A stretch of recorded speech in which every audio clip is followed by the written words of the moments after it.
एक ऐसी चीज जिसे मिटाने के लिए कभी तलवारें चमकी, कभी बंदूकें चली, जनसंहार हुए, कभी युद्ध हुए जुबानों से, वैज्ञानिकों और दार्शनिकों ने तर्कों के ब्रह्मास्त्र बनाए, लेकिन इन सारे हमलों को डॉच करके वो चीज हर बार नए सिरे से जीवित हो उठी या जीवित बनी रही। इंसानों की बनाई सभ्यताएं मिट गईं, जिन साम्राज्यों की तकदीर में सूर्यास्त न लिखा था वे बिखर करके राख हो गए, नदियां सूख गईं, पुराने से पुराने पर्वत टूट गए, खिसक गए, लेकिन इंसान का बनाया धर्म उसके ही कई वारों के बावजूद अडिग रहा। कार्ल मार्क्स ने धर्म को अफीम कहा, लेकिन यह अफीम उस दर्द का इलाज बना जिसकी कोई दवा नहीं थी। डार्विन आया, कहने लगा कि मनुष्य के जन्म में ईश्वर का कोई रोल नहीं। अंतरिक्ष में पहुंचे पहले इंसान यूरी गागारिन ने कहा, मैं ऊपर हूं और यहां से कोई ईश्वर नहीं दिख रहा है। तस्वीरें खींचते जेम्स वेब टेलीस्कोप ने ब्रह्मांड का 35% हिस्सा खंगाल लिया, लेकिन ईश्वर नहीं दिखे, ना उनका बनाया स्वर्ग। फिर भी दुनिया के 84% इंसानों का धर्म पर भरोसा नहीं डिगा। आलोचक कहते हैं कि विज्ञान न समझने वाले लोग ही हैं जो धर्म में यकीन करते हैं, पर कई वैज्ञानिकों का भी तो धर्म में यकीन है, वरना इसरो के वैज्ञानिक तिरुपति बालाजी क्यों जाते? ये क्या शय है, ये क्या चीज है धर्म कि विज्ञान के तथ्य, नास्तिकों के आंदोलन, दार्शनिकों के तर्क और हिंसा के बाद भी धर्म नहीं मरा। आज इसे ही समझते हैं। वो क्या चीज है जिसने इंसान के धर्म पर भरोसे को सदियों से बनाए रखा है, और इसका जवाब छुपा है समाजशास्त्र और मनोविज्ञान में। फिर ये भी जानेंगे कि कैसे समाज में अस वर्सेस देम की लड़ाई तमाम चीजों के साथ साथ धर्म के इर्द गिर्द भी हुई और इसका असर क्या हुआ। नमस्कार, अपन है कुलदीप और आप देख रहे हैं जटिलता का विलोम और सरलता का पर्यायवाची, आसान भाषा में।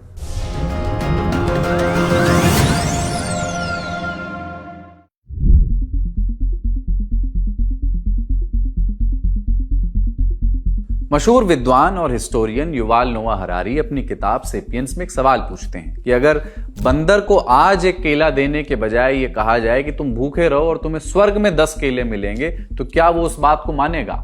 वो केला छीनेगा साहब आपके हाथ से और भाग जाएगा। फिर कैसे बंदर का जो विकसित रूप है इंसान, उसने धर्म को मान लिया जिसका थीम जन्नत, हेल, कयामत का दिन या मोक्ष पर टिका हुआ है। इस पर सेपियंस में उनकी किताब में विस्तार से बात की गई है। उनके मुताबिक जब इंसानों को खेती बाड़ी और पशुपालन का शऊर आया तो उन्हें कुछ इनसिक्योरिटीज भी लगे हाथ सताने लगी, जैसे कम बारिश फसल को बर्बाद कर सकती थी या पालतू पशुओं की कभी भी मौत हो सकती थी। तो इंसान को समझ में आया कि प्रकृति के ऑर्ड्स, नेचर के ऑर्ड्स उसके कंट्रोल के बाहर हैं। यहां से उपजी 3 तरह की भावनाएं जिन्होंने इंसान को धर्म पर भरोसा करने के लिए प्रेरित किया। पहली है इनसिक्योरिटी, असुरक्षा। दूसरी ये उम्मीद कि कोई इंसानों को प्रकृति को कंट्रोल करने का अधिकार दे सकता है, पूरी तरह से या आंशिक रूप से। और तीसरा लालच, कुछ देकर के ज्यादा हथियार लेने की अपेक्षा। इसी चक्कर में उसने देवता बनाने शुरू किए, जैसे फर्टिलिटी गॉडेस जिनकी कृपा से जमीन उपजाऊ बनी रहे, बारिश के देवता जिनकी कृपा से बारिश समय पर हो और फसलों को सिंचाई होती रहे। एक तरीके से इंसानों ने पूजा के बदले, बलि के बदले प्रकृति पर अपना अधिकार भी मांगा कि हम पूजा कर रहे हैं, बदले में हमें कुछ मिले। सभी धर्मों की कहानियों में भी ये बात साफ झलकती है।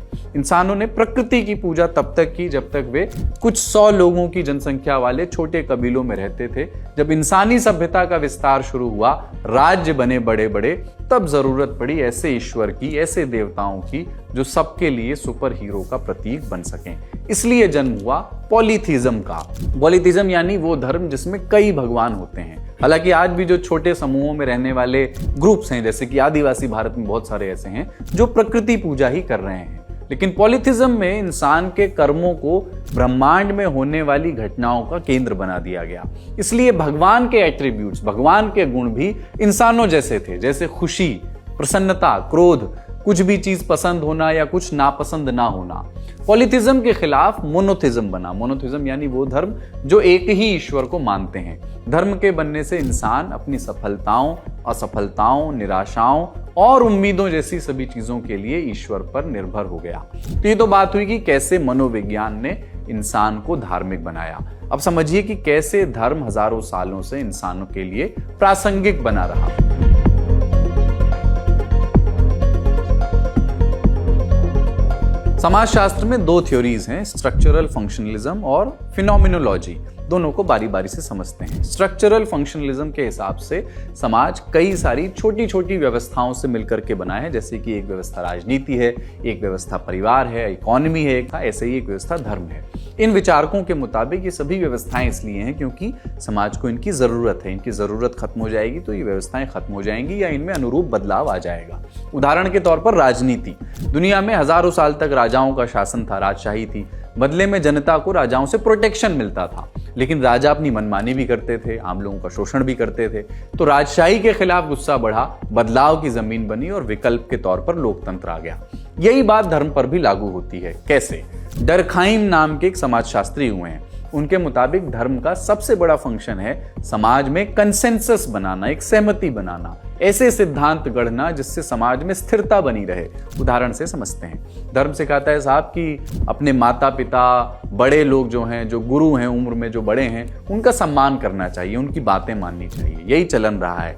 आमतौर पर कोई भी इसकी वजह नहीं पूछता, यानी समाज इस सिद्धांत के प्रति मोरली बाउंड हो गया है। और इसका एक फायदा यह हुआ कि समाज के छोटे और बड़ों के बीच, जो अलग अलग उम्र के लोग हैं, उनके बीच कॉन्फ्लिक्ट के आसार, कॉन्फ्लिक्ट की आशंकाएं कम हो गई।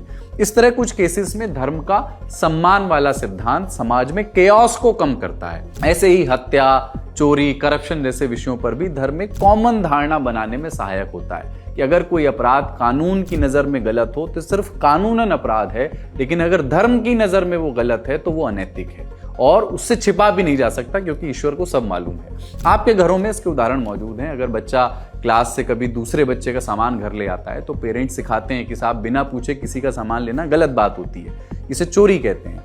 यहाँ बच्चे को कानून के हवाले से गलती का एहसास नहीं कराया जाता, बल्कि इस्तेमाल में आता है धर्म का वही कंसेंसस वाला सिद्धांत जो चोरी को अनैतिक बताता है। अल्फ्रेड रेडक्लिफ ब्राउन नाम के समाजशास्त्री का मानना है कि धर्म लोगों के बीच संबंध स्थापित करता है। एक कॉमन आइडेंटिटी की वजह से लोगों को एक सिक्योरिटी, एक सुरक्षा महसूस होती है, और ये कॉमन आइडेंटिटी ही वजह बनती है कि इंसान हजारों, लाखों और कभी कभी करोड़ों की संख्या में एकजुट हों। मिसाल के तौर पर महाकुंभ में रोज लाखों की संख्या में श्रद्धालु बिना किसी विवाद के, एकदम मेलजोल के साथ प्रयागराज के संगम में स्नान करने पहुंच रहे हैं। मेलिनोस्की नाम के एक पोलिश समाजशास्त्री हुए हैं। उनके हिसाब से साइंस जिन विषयों पर इंसान को जवाब नहीं दे पाता, धर्म उन्हें एड्रेस करता है। भले ही धर्म के तर्क साइंस के पैमाने पर फिट ना हो, लेकिन वो इंसान को कंफर्टेबल, सहज महसूस कराते हैं। जैसे मान लीजिए कोई 12-12 घंटे पढ़ाई करके यूपीएससी के लास्ट अटेम्प्ट की तैयारी कर रहा है, आखिरी प्रयास की, लेकिन एग्जाम वाले दिन उसका एक्सीडेंट हो गया और फिर वो एग्जाम नहीं दे पाया। और जब उसने क्वेश्चन पेपर देखा तो वो और निराश हुआ, क्योंकि ज्यादातर सवालों के जवाब उसे मालूम थे, उसे आते थे। अब साइंस के पास इसका कोई जवाब नहीं है, लेकिन धर्म ये सुविधा देता है कि इसको होनी मान करके, ईश्वर की मर्जी मान करके स्वीकार कर लिया जाए, क्योंकि हो सकता है कि ईश्वर ने उसके लिए कुछ बेहतर तय किया हो। धर्म का समाज में कितना इन्फ्लुएंस है, इसका एक रोचक पक्ष फिनोमिनोलॉजी के समाजशास्त्री मैक्स वेबर ने अपनी किताब Protestant ethic and spirit of capitalism में समझाया है। वेबर के मुताबिक धर्म समाज को जीवन का लक्ष्य तय करने में भी मदद करता है। जैसे 16वीं सदी की बात है, यूरोप में चर्च और कुछ राजाओं के बीच साठगांठ हो गई थी। दोनों अपने मन की कर रहे थे। चर्च लोगों के पाप धोने के लिए और हेवन में उनकी सीट पक्की करने के लिए मोटा पैसा ले रहे थे उनसे, और उन्हें यह कह करके चुप कराया जाता था कि यह तो ईश्वर की मर्जी है। ऐसे में मार्टिन लूथर नाम के जर्मन समाज सुधारक और धार्मिक व्यक्ति ने ईसाई धर्म में दरार डाल दी। रोमन कैथोलिक चर्च से अलग ईसाईयत का एक नया धड़ा उभरा, प्रोटेस्टेंट्स। मार्टिन लूथर के मुताबिक स्वर्ग और नरक सब धरती पर ही है। अगर किसी के पास सुविधाएं हैं, पैसा है, पावर है, तो वो स्वर्ग का आनंद ले रहा है और बाकी नरक की आग में झुलस रहे हैं। उन्होंने लोगों को मेहनत करके पैसा कमाने का रास्ता सुझाया। इसने यूरोपियन समाज को एक नया लक्ष्य दिया और यूरोप में व्यापार और इंडस्ट्रियलाइजेशन और आगे चलकर कैपिटलिज्म की नींव रखी। ऐसा इसलिए हुआ क्योंकि समाज को एक वैलिडेशन मिल पाया कि वो जो कर रहे हैं वो नैतिक तौर पर सही है। धर्म मरा नहीं, लेकिन औद्योगिकरण ने धर्म की व्यवस्था में कई बदलाव किए। जैसे डरखाइम का कहना था कि industrialisation is death of old gods, यानी औद्योगिकरण पुराने भगवानों को खत्म कर देगा और नए गुरु और भगवान उभर कर सामने आएंगे, क्योंकि धर्म को लेकर लोगों की जरूरतें बदलती हैं। इसके पीछे वजह है, परेशानी के दौर में लोग धर्मस्थल पर जाते हैं लेकिन सामने से जवाब नहीं मिलता, फिर लोग खोजते हैं ऐसे धर्म गुरुओं को जो धर्म का ज्ञान रखते हों, जो उसकी व्याख्या समझा सकें और जो उनसे मिल करके संवाद कर सकें। ये धर्म गुरु धर्म के ज्ञान को एनालाइज करके मॉडर्न प्रॉब्लम्स के सोल्यूशन देने की कोशिश करते हैं अपनी ओर से। तो ये तो बात हुई धर्म की उन खासियतों की जो इसे हमेशा प्रासंगिक बनाए रखते हैं, लेकिन धर्म की समस्याएं भी हैं। मिसाल के तौर पर आस्था का अतिरेक जो कई बार तब्दील हो जाता है अंधविश्वास में। वो खबरें आपने पढ़ी होंगी सारी, जहां व्यक्ति अपने कर्मों को स्थगित करके सब कुछ ईश्वर पर छोड़ देता है, या रिलीजियस लीडर्स की बताई गई हर बात को, हर व्याख्या को स्वीकार करके कई बार अपना नुकसान कर बैठता है। पर एक और बड़ी समस्या है, वो है अस वर्सेस देम की लड़ाई।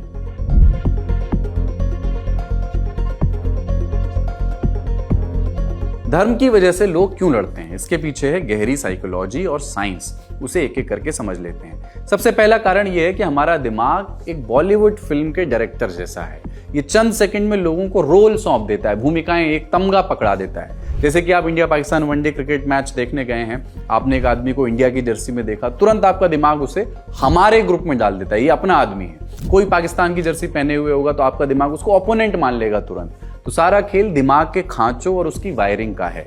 एक अमेरिकी न्यूरो साइंटिस्ट हैं रॉबर्ट सेपोल्स्की, उन्होंने एक किताब लिखी है behave the biology of humans at our best and worst. इसके मुताबिक हमारे दिमाग में एक हिस्सा होता है जिसे एमिगडाला कहते हैं।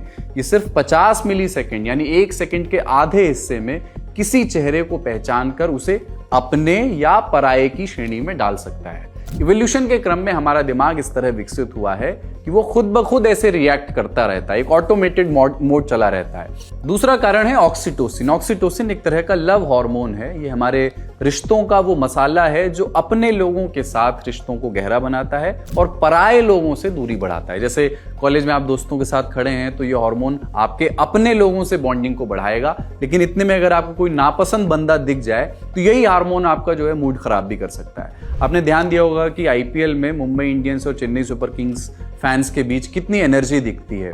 ये वही फैंस हैं जो साथ मिलकर के इंडिया पाकिस्तान मैच में भारत को चीयर करते हैं। इससे ये पता चलता है कि हम इंसान कितनी आसानी से टीमों में बंट जाते हैं। धीरे धीरे यही अस वर्सेस देम की सोच को गढ़ता है। बारूद के ढेर पर बैठे इस इंसान को सिर्फ चिंगारी की जरूरत होती है। किसी दिन कोई दूसरे ग्रुप की आस्था को चोट पहुंचाएगा तो लड़ाई, वायलेंस और हेट स्पीच की आग धधक उठेगी। ये पहलू उन तमाम गोंदों के साथ हैं, उन सारे ग्लूज के साथ हैं जो इंसानों का समूह बनाते हैं, जैसे कि फुटबॉल की टीमें, अलग अलग भाषाएं या फिर अपने अपने ईश्वर।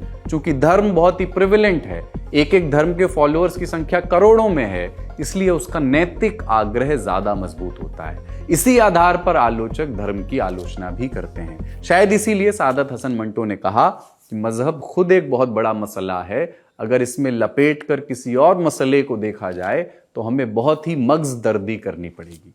आज के लिए इतना ही। ये एपिसोड लिखा आकाश ने। देखते रहिए दी ललन टॉप।